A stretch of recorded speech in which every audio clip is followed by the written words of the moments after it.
प्रिय दर्शकों, गौ माता की यह अद्भुत कथा सुनना आत्मा को शांति और मन को संतोष प्रदान करता है। जो भी व्यक्ति इसे ध्यानपूर्वक सुनता है वह गरीबी, कष्ट और समस्याओं से मुक्त हो जाता है।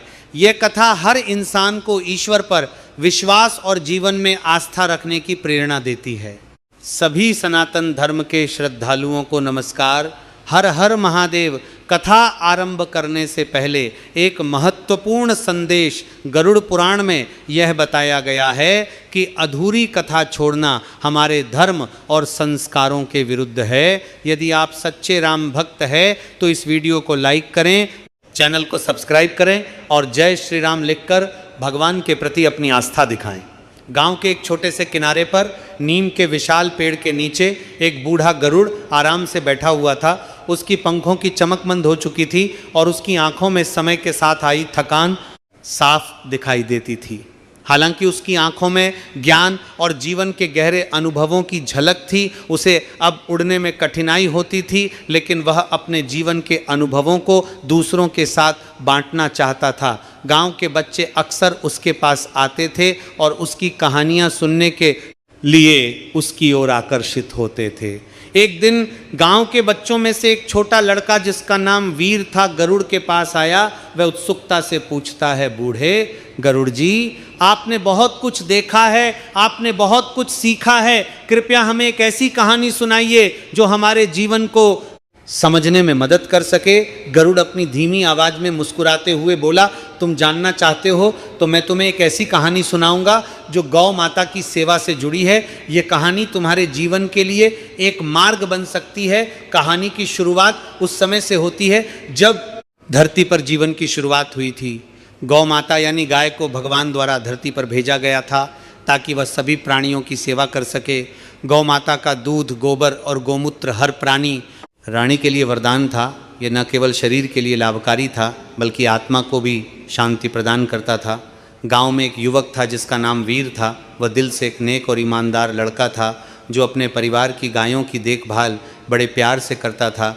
वह गायों को अच्छे चारे से खिलाता, उन्हें समय पर पानी देता और उनके अस्तबल को साफ रखता। वह जानता था कि उसकी गायों की सेवा ही उसकी जिम्मेदारी है और गौ माता की उपासना में ही उसकी असली शक्ति छिपी है। एक दिन वीर ने सुना कि गांव के बाहर एक बूढ़ा गरुड़ रहता है जो अपनी कहानियों के लिए प्रसिद्ध था। उसकी कहानियां जीवन के गहरे अर्थ और प्राचीन ज्ञान से भरपूर होती थीं। वीर ने सोचा, अगर इस गरुड़ के पास इतना ज्ञान है तो मुझे भी उससे कुछ सीखना चाहिए। वीर ने तय किया कि वह गरुड़ से मिलने जाएगा। वीर एक दिन अपने घर से निकलकर जंगल में पहुंचा जहां वह बूढ़ा गरुड़ रहता था। गरुड़ एक पुराने के पेड़ की छांव में आराम से बैठा था। उसकी पंखों की उम्र और संघर्ष से कुछ भी छिपा नहीं था, लेकिन उसकी आंखों में एक अद्वितीय चमक थी जो उसके जीवन के अनुभवों का संकेत देती थी। वीर ने गरुड़ के पास जाकर कहा, गरुड़ जी, मुझे आपकी कहानियां बहुत सुनी हैं, आप जीवन के गहरे अर्थ को समझते हैं, कृपया मुझे भी कुछ सिखाइए। मुझे ये जानने की इच्छा है कि हम गौ माता की सेवा क्यों करें। गरुड़ हंसा और उसकी आंखों में कुछ छिपे हुए विचारों का आभास हुआ।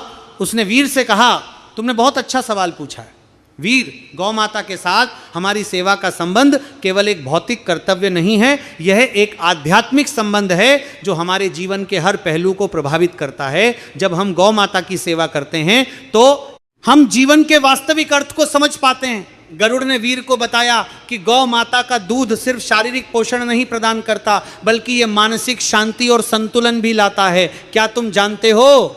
वीर गरुड़ ने कहा, गाय के दूध में वह शक्ति होती है जो हमारे शरीर को ऊर्जा देती है, लेकिन इसके अलावा गाय का दूध पीने से हमारी मानसिक स्थिति भी स्थिर रहती है।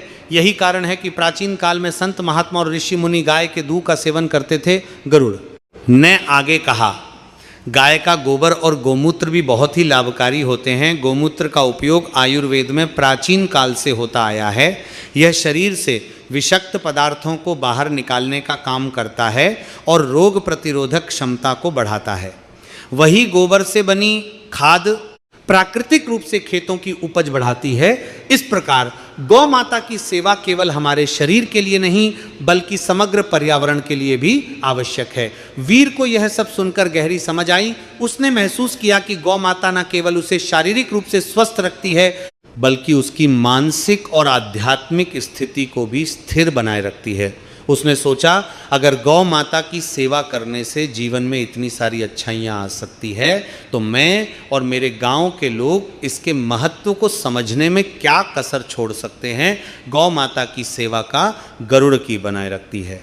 ने वीर को एक गहरे रहस्य का भी खुलासा किया। उसने कहा, वीर, जब हम गौ माता की सेवा करते हैं तो हम केवल अपनी शारीरिक भलाई का ध्यान नहीं रखते, बल्कि हम अपने जीवन के आध्यात्मिक पक्ष को भी प्रगति करते हैं।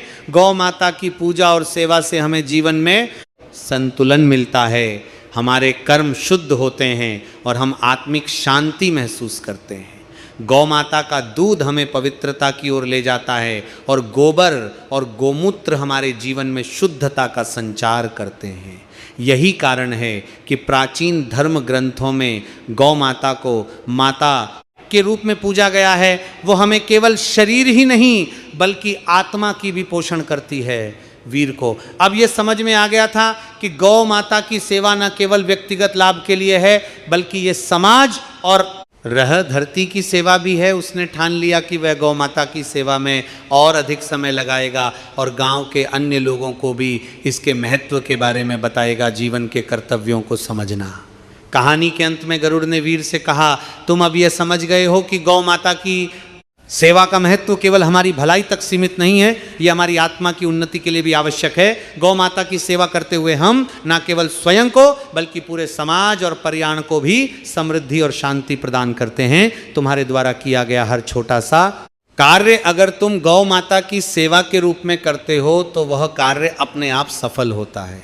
गौ माता हमें यह सिखाती है कि यदि हम सेवा और समर्पण से काम करें तो जीवन में सब कुछ सकारात्मक रूप से होगा। वीर ने कृतज्ञता के साथ गरुड़ को धन्यवाद दिया। उसने महसूस किया कि गौ माता की सेवा से जीवन में गहरी संतुष्टि और शांति मिलती है। उसने सोचा, अब से मैं गौ माता की सेवा में और भी अधिक समर्पित होऊंगा।